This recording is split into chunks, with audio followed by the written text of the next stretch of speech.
Hello everyone and welcome to my YouTube channel. This is me Divya Narang, your educator.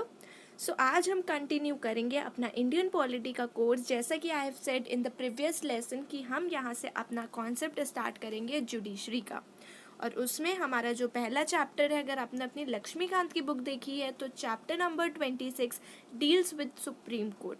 तो हमारा आज का topic रहेगा supreme court. अब हम पहले समझ लेते हैं आज हम क्या क्या टॉपिक्स पढ़ेंगे. हम पढ़ेंगे articles, organisation, appointment, qualification, oath, tenure and so on. तो ये सारे टॉपिक्स रहेंगे हमारे आज के. So let's begin with today's lesson. और कोई भी डाउट हो आप ज़रूर मुझसे पूछ सकते हैं. So first come, Supreme Court was inaugurated on 28 January 1950. ये बेसिक चीज़ हो गई जो आपको बेसिक पता होना चाहिए at the start of the chapter. So it was inaugurated on 28 January 1950. It succeeded the Federal Court of India, which was established under Government of India Act of 1935. जैसा कि हम लोग ने चैप्टर नंबर 1 जो आपका हिस्टोरिकल बैकग्राउंड का है, अगर आपको याद हो कि रेगुलेटिंग एक्ट ऑफ 1773 के अंदर में हमारा सुप्रीम कोर्ट का एस्टैब्लिशमेंट हुआ था. कहाँ पे? कलकत्ता में. फिर उसके बाद जब ये आगे बढ़े और एक्ट्स आए तो government of India act of 1935 में हमारा एस्टैब्लिश्ड हुआ and it succeeded the federal court of India. Clear everybody? Then it is again an important point and then which comes again a very very important point कि supreme court में कितने articles deal up होते हैं, कौन से part में है. सो यहाँ पे आपका इसका आंसर आ जाता है कि आर्टिकल नंबर 124 से लेकर article number 147 that is your part 5 of Indian constitution deals with the concept of supreme court. अब इसमें क्या क्या आर्टिकल्स में क्या क्या होगा. So it deals with organisation, independence, jurisdiction, powers, procedures, qualifications and so on. सारी चीज़ें जो भी हैं ये सब डील होता है सुप्रीम कोर्ट से रिलेटेड अंडर आर्टिकल नंबर 124 से लेकर article number 147 that is your part 5 of the Indian constitution. And one more point that you should know कि parliament is also authorise to regulate the supreme court. Clear everybody? अब यहाँ पे एक चीज़ मैंने starting में miss कर दी कि हमारे यहाँ पे कॉन्सेप्ट जो है हम जुडिशरी क्यों आया है ना. सो वी ऑल नो कि that there are 3 organs, executive, legislative and your judiciary.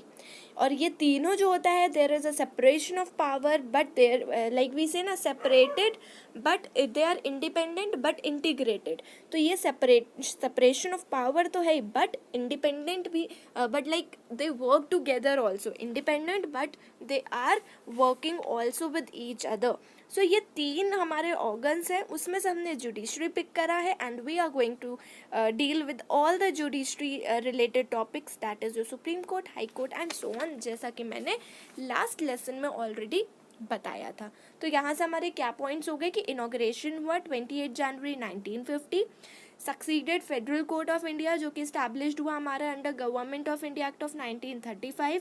And the most important thing that article number 124 से लेकर 147 that is your part 5 of Indian constitution deals with supreme court. Clear everybody? Okay, then comes your next important topic which is your organization of the judges. इसका organization कैसे हुआ? Clear? So number of judges like हमारे कैसे एक एक करके बढ़े. Starting में जब था 8 जजेस हुआ करते थे प्लस एक चीफ जस्टिस ऑफ इंडिया हुआ करता था जब हम लोग ने जितने भी हमारे हिस्टोरिकल बैकग्राउंड में पढ़ा था. लेकिन जैसे हम 1956 में आए तो 10 जजेस हो गए, 1960 पे आए तो 13 जजेस हो गए, 1977 में आए तो 17 जजेस, 1986 में 25, 2009 में 31 एंड प्रेजेंटली ऑल्सो अभी भी ऐसा ही सीन है. तो जजेस क्यों बढ़े? क्योंकि टाइम के साथ केसेस बढ़ने लग गए. तो वी शुड हैव लाइक ऐसे होता है ना कि अगर डिमांड बढ़ेगी, अगर डिमांड बढ़ी है तो सप्लाई भी ज़्यादा होनी चाहिए. तो ऐसे ही अगर केसेस ज़्यादा बढ़े हैं तो हमें जजेस भी ज़्यादा ज़रूरत पड़ते हैं. तो ये एक रीज़न था ऑर्गेनाइजेशन ऑफ जजेस. और नंबर ऑफ जजेस टाइम टू टाइम ईयर के ईयर ये प्रेजेंटली बढ़ते जा रहे हैं. नाउ आता है कॉन्सेप्ट हमारा क्वालिफिकेशन ऑफ जजेस क्या होना चाहिए. यहाँ पे 3 ही इम्पोर्टेंट पॉइंट्स है, लेकिन आपको ये तीनों पॉइंट्स पता होने चाहिए, क्योंकि आपका प्रीलिम्स में इन सारे टॉपिक्स, चाहे तो आपको प्रेसिडेंट के इम्पॉर्टेंट टॉपिक्स हो जाएं, चाहे ये किसी भी जगह पे क्वालिफिकेशंस अपॉइंटमेंट जहाँ पे भी डिस्कस किया है, सो वहाँ पे आपको याद रखना है कि क्या क्या पॉइंट ज़रूरी है। एक बेसिक है जो हर जगह क्वालिफिकेशन में, that he must be a citizen of India. Very important point, ये आपको याद रखना है। जजेस क्वालिफिकेशन में सेकंड इंपॉर्टेंट पॉइंट ये होता है कि ही शुड बी अ जज of high court for 5 years और an advocate of high court for the 10 years। या तो वो 5 साल के लिए हाई कोर्ट का जज हो, या फिर 10 साल के लिए हाई कोर्ट का वो एडवोकेट रह चुका हो। सेकंड ये बात हो गई। Third thing is that there is no minimum age limit, कोई मिनिमम एज लिमिट नहीं है। उनकी क्वालिफिकेशंस बस जैसे जैसे बढ़ेगी, जिस टाइम पर उनका हो जाए कि 5 साल अगर उन्होंने हाई कोर्ट के पूरे कर लिए हैं, जज मतलब हो चुके हैं, या फिर 10 साल उन्होंने एडवोकेट के हो चुके हैं हाई कोर्ट में, तो he is qualified to become the member of supreme court. Clear everybody? Very nice. Then comes appointment. अब अपॉइंटमेंट कौन इनका अपॉइंटमेंट करता है? सबसे पहली बात, अपॉइंटमेंट कौन करता है? He is appointed by the president. Clear? फिर chief justice of India is appointed by the president after the consultation with the जजेस of the supreme court and high court. जो चीफ जस्टिस ऑफ इंडिया होते हैं वो appoint होते हैं president के through after consultation of जजेस of the supreme court and high court. Clear? उसके अलावा जो अदर जजेस होते हैं वो कैसे अब होते हैं? They are appointed by the president after consultation of the chief justice of India plus the जजेस of high court plus the जजेस ऑफ सुप्रीम कोर्ट। क्लियर?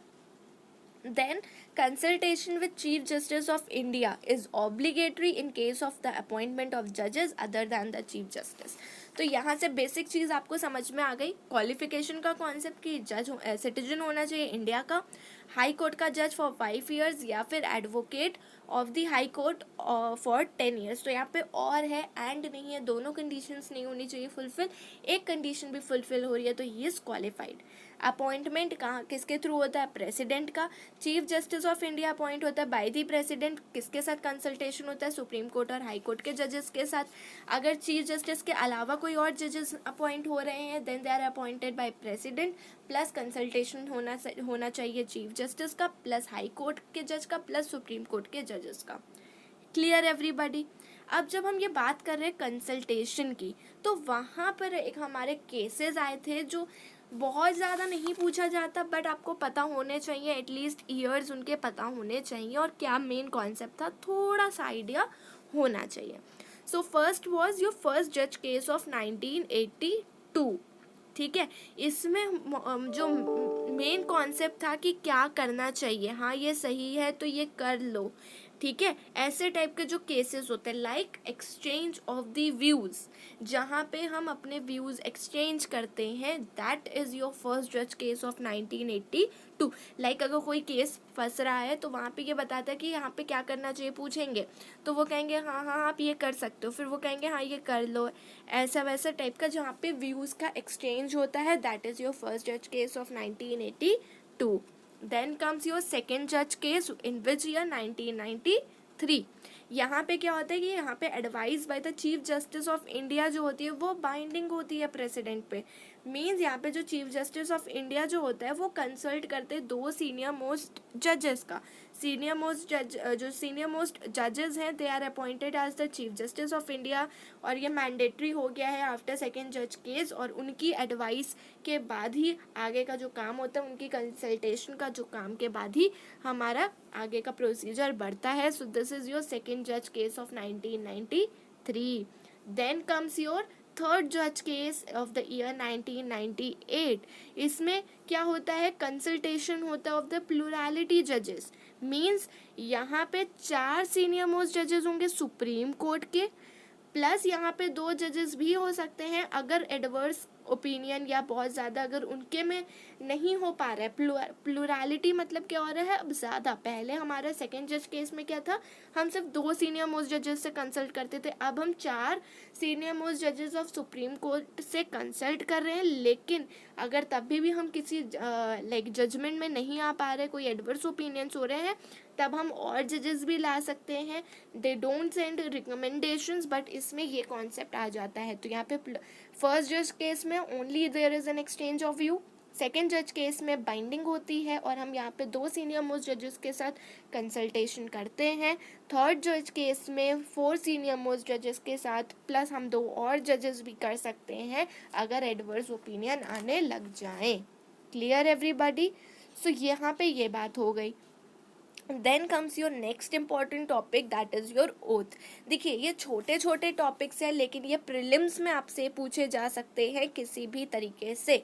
आपको क्वेश्चन दे दिया जा सकता है कि what are the points included while taking the oath. अब आपके पास ऑप्शंस है 4-5 या 4 ऑप्शंस है, अब आपको ए में 1 2 3 चूज़ करो, ऐसे टाइप के जो आते हैं ना ओपिनियंस टाइप वाला, आपसे इस फॉर्म में क्वेश्चन पूछे जा सकते हैं। और आपसे क्वालिफिकेशंस का जैसे हम लोग ने 3 चीज़ें पढ़ी तो आपसे और करके या फिर ए पार्ट में 1 2 3 all of the above, none of the above, इस तरीके से बहुत ट्विस्टेड फॉर्म में पूछा जा सकता है। एंड और का बहुत चेंज करके पूछा जा सकता है। तो इस तरीके से आपके क्वेश्चंस फॉर्म हो जाते हैं। तो इन सारे लेसन्स को, ये जो सारे टॉपिक्स अभी आई एम डीलिंग विद, उसको प्रीलिम्स के बेसिस पे ज़्यादा वेटेज देना, उस पर मार्क्स आपके ज़्यादा बनते। तो पॉइंट्स क्रिस्प एंड क्लियर आपको पता होने चाहिए। क्लियर? सो अब हम यहाँ पे डिस्कस करेंगे क्या, ओथ। सो ओथ में यहाँ पे पॉइंट्स आपको अच्छे से पता होने चाहिए। To bear the true faith and allegiance to the constitution of India, very important कि ट्रू फेट के साथ काम करेंगे हम अपने कॉन्स्टिट्यूशन ऑफ इंडिया के लिए। We will uphold sovereignty and integrity of India. ठीक है, उसके बाद to duly and faithfully and do the best of his ability, knowledge and judgement, perform the duties of office without any fear और favour और affection. मतलब कि जो भी हमारी ड्यूटीज़ है, जितनी हमारी नॉलेज है, जितनी हमारी एबिलिटी है, और जो एक हमारी ड्यूटी होनी चाहिए, बिना किसी के डर के, बिना किसी खौफ के, बिना किसी को फेवर दिए, बिना किसी से हाँ हम इसको जानते हैं लेकिन इसने गलत किया तो हम छोड़ दें, नहीं, ये सारी चीज़ें यहाँ पे नहीं होंगी। हमें फेथफुली और जो जैसा डिज़र्व करता है उसके अकॉर्डिंग हमें अपना हमारी ड्यूटीज़ परफॉर्म करनी है। And last and the most important, to uphold the constitution and laws. जो भी कॉन्स्टिट्यूशन है, जो भी हमारे लॉज में जो जो चीज़ें बोली गई हैं, हमें उसी के अकॉर्डिंगली परफॉर्म करना है। हमें किसी की मदद करने के लिए या हमें फेवर देने की ज़रूरत नहीं। अगर वो इंसान गलत है तो वो गलत है, अगर वो सही है तो हमें उसे सही का इंसाफ भी दिलाना है। तो फेथफुली हमें काम करना है, अपनी सोवेनिटी, इंटीग्रिटी को मेंटेन करना है, लॉज और कॉन्स्टिट्यूशन में जो कहा गया उसे अपहोल्ड करना है। ठीक है, प्रेसिडेंट और एनी मेंबर ही अपॉइंट्स, उनके सामने ये ओथ हो गई। Salary, allowances, privileges, leave, pension, ये सारा डिसाइड करने का काम पार्लियामेंट के पास होता है। Can not be very to disadvantage after their appointment except during the financial emergency. Financial emergency के अलावा कोई भी किसी भी तरीके का डिसएडवांटेज नहीं दिया जाएगा in terms of salary, allowances या फिर कोई प्रिविलेज या लीव, या ऐसा कहीं पे भी कभी डिसएडवांटेज नहीं दिया जाएगा।